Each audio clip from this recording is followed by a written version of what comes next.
వరద నీటిలో చిక్కుకుపోయిన ఖమ్మం ప్రధాన రహదారి పలు కాలనీలు. ఎంత ఎంత వరద నీటే. ఇప్పుడు రేవంత్ రెడ్డి చెప్పి అక్కడికి హైడ్రాను పంపిస్తే అయిపోతుంది కదా. మరి ఇక అన్నీ ఉలగొడతారు. ఖమ్మం మొత్తం ఉలగొడితే అయిపోతుంది. ఇక ఇప్పుడు పంపిస్తే ఖమ్మం అంతా ఉలగొడతాడు. హిసాబ్ చేసే కార్యక్రమం అంతా. నిజంగా దేవుడు అంటోడు ఉన్నాడబ్బా. ఈ రేవంత్ రెడ్డి ఏం చేసినంటే అటెన్షన్ డైవర్షన్ కోసము రైతులకు రుణమాఫీ కాలేదు కదా, ఈ వ్యతిరేకత బాగా వస్తుందని చెప్పేసి ఈ అటెన్షన్ డైవర్షన్ కోసము మొత్తము హైడ్రా సినిమా ఒకటి నడిపించింది. కానీ వర్షాలు పడేసరికి ఈ హైడ్రా మొత్తం సైడ్కి పోయింది.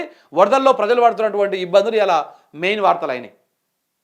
అంటే నిజంగా దేవుడు అంటోడు నువ్వు ఏదైనా తప్పు చేస్తే 100% దాన్ని సరిదిద్దుతూ ఉంటాడు. నువ్వు ప్రజలకే మోసం చేస్తావని చూస్తున్నావు చూడు. ఇక ప్రజల ఇబ్బందులను మీడియా మొత్తం ఆటోమేటిక్గా కవర్ చేసేటువంటి విధంగా జరిగింది వ్యవహారం. ఇక చూడు, సూర్యాపేట అబ్బాబ్బాబ్బాబ్బా ఇలా బాధలు చూడరాదురుగా. సూర్యాపేట జిల్లా అరోపెల్లి కేజీబీవి నుంచి విద్యార్థులను బయటకు తీసుకొస్తున్నటువంటి అధికారులు. ఇది గురుకుల పాఠశాల, దాని నుంచి బయటకు తీసుకొస్తారు. మహబూబాబాద్ జిల్లా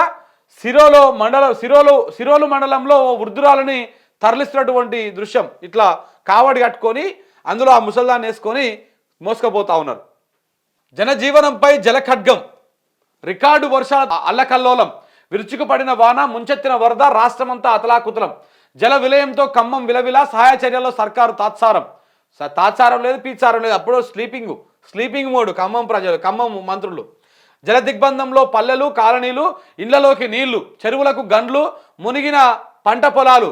మున్నేరు మహోగ్ర రూపం, ముంపులో పరివాహకం. సో ఆకేరు వరద ఉద్ధృతికి నీట మునిగిన రాకాసి తండ. ప్రభుత్వం అయాలట్టు, కలెక్టర్లతో కంట్రోల్ రూములు. ఇక సహాయ చర్యలపైన సమీక్షించిన ముఖ్యమంత్రి రేవంత్. రాష్ట్రంలో వరద నష్టం పైన ఫోన్ చేసిన ప్రధాని మోడీ. మరో 24 గంటల పాటు భారీ వర్షాలు, రెడ్ అలర్ట్ కూడా జారీ చేసిరు. CM down Tummala go back. సర్కారు వైఫల్యం పైన రోడ్డెక్కిన వరద బాధితులు. నాడు గంటలోపే కేసీఆర్ హెలికాప్టర్ పంపిండు. జిల్లాలో 3 మంత్రులు ఉన్నారు, ఏమైంది?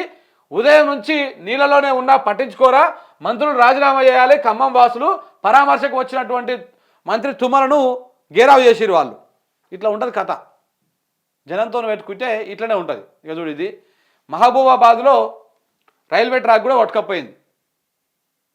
ఇది వరంగల్ ఖమ్మమా, వరంగల్ విజయవాడకా ఏదో కనెక్టివిటీ ఉంటుందంట. ఇది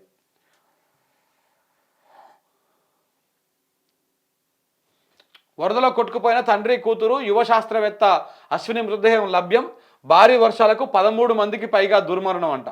ఇంకా ఆచుకు దొరకని మరో 10 మంది. వేలాది మూగ జీవాలు కూడా చనిపోయినాయి.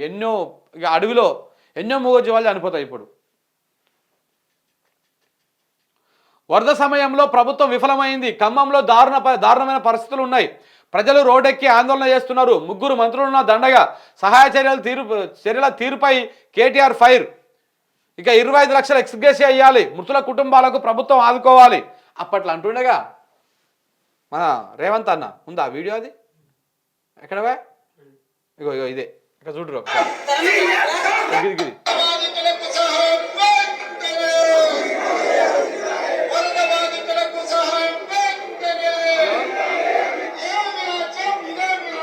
దొంగల రాజ్యం, దోపిడి రాజ్యం. రేవంత్ రాజ్యం, దొంగల రాజ్యం, దోపిడి రాజ్యం అనుకోవాలి మనం. ఇప్పుడు ఇదేమి రాజ్యం? రేవంత్ రాజ్యం, దొంగల రాజ్యం. ఇదేమి రాజ్యం? రేవంత్ రాజ్యం, దోపిడి రాజ్యం. ఇదే మనం అనుకోవాల్సింది. ఇప్పుడు వరదలలో ఉన్నటువంటి ప్రజలు కూడా ఇదే అనుకుంటున్నారు.